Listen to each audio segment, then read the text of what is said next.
आपके अपने channel physics with Suman Rathore ma'am में। बच्चों, आज हम 3 नंबर के आंकिक प्रश्न क्लास 12th के फिजिक्स के जो है उनको सॉल्व करेंगे। बहुत ही इम्पोर्टेंट, मोस्ट इम्पोर्टेंट क्वेश्चंस हैं ये सारे। ये देखिए क्वेश्चन हम एक ये लेके आए हैं जो 2013, 14 और 2017 में लगातार पूछा गया है। वैद्युत स्थैतिक क्षेत्र E is equal to 2I unit vector plus 4J unit vector plus 7K unit vector में रखने पर पृष्ठ S vector is equal to 10J unit vector से होकर कितना फ्लक्स बाहर आएगा। ठीक है, तो ये क्वेश्चन है, बहुत ही इंपॉर्टेंट क्वेश्चन है। ये 3-3 मार्क के जो न्यूमेरिकल्स फिजिक्स में क्लास 12th में पूछे जाते हैं उनको आज हम सॉल्व करेंगे। तो इसमें देखिए क्या क्या गिवन है, पहले हमको वो नोट कर लेना है। इसमें आपकी ई वेक्टर की वैल्यू दी हुई है, कितनी है बोलिए, 2I unit vector plus 4J unit vector plus 7K unit vector. ठीक, और पृष्ठ S vector is equal to क्या दिया हुआ है, 10J यूनिट वेक्टर। तो इसको हम इस तरह से भी लिख सकते हैं, 0 into I unit vector plus 10J unit vector plus 0 into K unit vector, IJK की फॉर्म में लिख लिया। ठीक, तो ये जब ये नहीं दिए हैं I और K तो इनको हम 0 से मल्टीप्लाई करके लिख देंगे। ठीक, अब हमें पूछना, इसमें क्वेश्चन में पूछा है कितना फ्लक्स बाहर आएगा। ठीक, तो पृष्ठ से गुजरने वाला जो फ्लक्स होता है वो कैसे निकालते हैं हम, ये देखिए, पृष्ठ से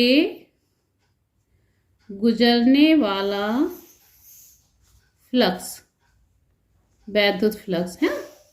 इसका फॉर्मूला याद है आपको, क्या होता है, गुजरने वाला वैद्युत फ्लक्स। इसको किससे लिखते हैं, फाई से है। फाई इलेक्ट्रोस्टैटिक में phi E is equal to E vector dot S vector. ठीक, अब यहाँ पे ये कौन सा है आपका, डॉट वेक्टर, डॉट प्रोडक्ट है ना। तो E और S की वैल्यू हम पुटअप कर दें और इनका डॉट प्रोडक्ट निकालेंगे। ये आपका क्या हो गया, 2I unit vector plus 4J unit vector plus 7K unit vector dot 0 into I unit vector plus 10J unit vector plus 0 into K unit vector. अब देखिए डॉट प्रोडक्ट में क्या होता है, I unit vector dot I unit vector होता है 1। तो बाकी I की हम जब J से मल्टीप्लाई करेंगे वो 0 हो जाएगा, I की K से करेंगे मल्टीप्लाई वो 0 हो जाएगा। तो इसमें हम I की I से, J की J से और K की K से मल्टीप्लाई करेंगे। तो ये आपका हो गया 2 into 0 I vector unit vector dot I unit vector plus 4 into 10 J unit vector dot J unit vector plus 7 into 0 K unit vector dot K unit vector. तो ये आपका 0 हो गया, I यूनिट वेक्टर 1 होता है, ये तो पूरा 0 से मल्टीप्लाई होके क्या हो जाएगा, 0 हो जाएगा, plus 4 into 10 40 J unit vector dot J unit vector की वैल्यू 1 प्लस ये 0 और इसकी 1 से मल्टीप्लाई करेंगे तो ये भी 0 हो जाएगा। तो ये आपके आ गया 0 plus 40 plus 0 is equal to, क्या आ गया आंसर आपका, 440, और इसको हम क्या किससे लिखेंगे, मात्रक से, 40 मात्रक। नेक्स्ट क्वेश्चन देखिए बच्चों, बहुत ही इंपॉर्टेंट है, 2010 में और 2012 में ये पूछा गया है। एक समांतर प्लेट संधारित्र की प्लेटों का व्यास 8 सेंटीमीटर है। प्लेटों का व्यास कितना दिया है, 8 सेंटीमीटर, तथा उसमें परावैद्युत के रूप में क्या भरा हुआ है, वायु है। यदि इस संधारित्र की धारिता 100 सेंटीमीटर त्रिज्या वाले गोले की धारिता के समान हो तो इसके प्लेटों के बीच की दूरी ज्ञात करनी है। तो इसमें क्या क्या दिया है, पहले हम वो लिख लिए, प्लेटों का जो व्यास है वो 8 सेंटीमीटर है, यानी त्रिज्या क्या होगी इसकी आधी 4 सेंटीमीटर है ना। यानी स्मॉल आर का मान कितना हो जाएगा 4 सेंटीमीटर। इसको हम मीटर में बदलेंगे तो कितने से गुणा करेंगे 10⁻² से गुणा करेंगे तो ये मीटर में बदल गया। ठीक, और क्या दिया है 100 सेंटीमीटर त्रिज्या का गोला है, उसकी धारिता के बराबर है। तो जो गोले की त्रिज्या है उसको हम लिख दें कैपिटल आर से, है ना। गोले की जो त्रिज्या है उसको हम किससे ले लें कैपिटल आर से ले लें। इसका मान कितना दिया है 100 सेंटीमीटर, इसका मतलब क्या हो गया 1 मीटर, है ना। तो ये इसकी त्रिज्या हो गई। प्लेटों के बीच की दूरी ज्ञात करनी है। प्लेटों के बीच की दूरी कितनी होती है स्मॉल डी होती है, उसको पूछा गया है क्या है। अब देखिए समांतर प्लेट संधारित्र है तो प्लेट का क्षेत्रफल पहले हम निकालते हैं, वो कितना होगा प्लेट का क्षेत्रफल। प्लेट कैसी है गोलाकार है, गोले है ना, वृत्ताकार होती है प्लेट। जब त्रिज्या दी है तो उसका क्षेत्रफल कितना हो जाएगा πr², है ना। वृत्त का क्षेत्रफल कितना होता है πr² होता है। पाई आर की वैल्यू कितनी है 4 × 10⁻², वो हमने लिख दिया 4 × 10⁻²।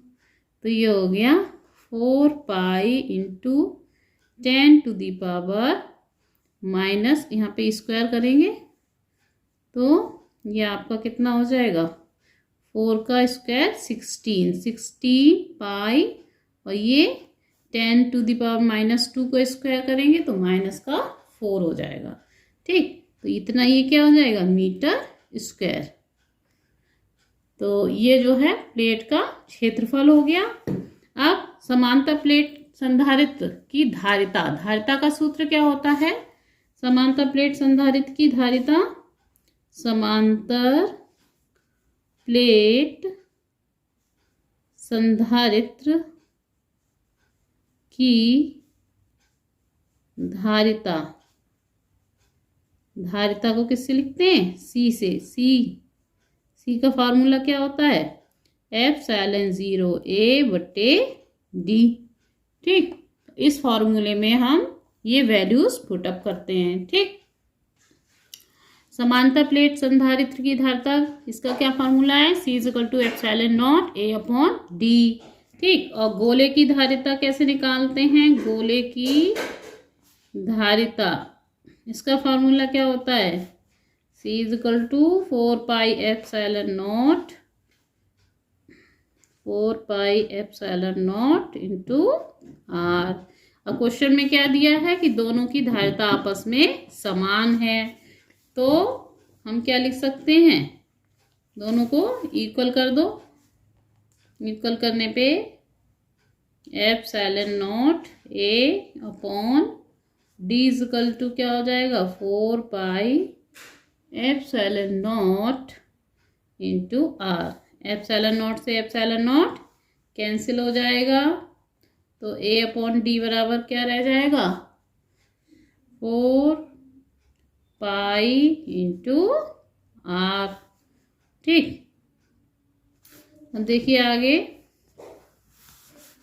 ए की वैल्यू कितनी होगी, एरिया हमने कितना निकाला था पहले क्वेश्चन में 16 दिख रहा है 16 पाई × 10⁻⁻4 निकाल चुके हैं हम एरिया, अपॉन डी की वैल्यू हमें निकालनी है = 4 पाई, और कैपिटल आर की वैल्यू कितनी थी 1 मीटर थी।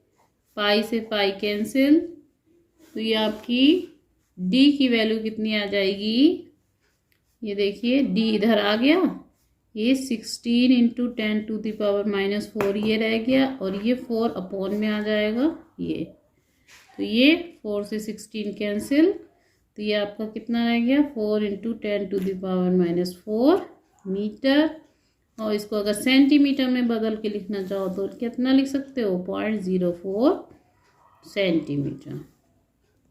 ठीक, तो ये आपका आंसर हो गया।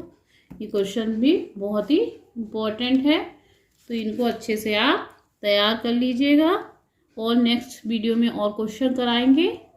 Thank you. और चैनल पे अगर नए हैं तो चैनल को सब्सक्राइब जरूर कर लें।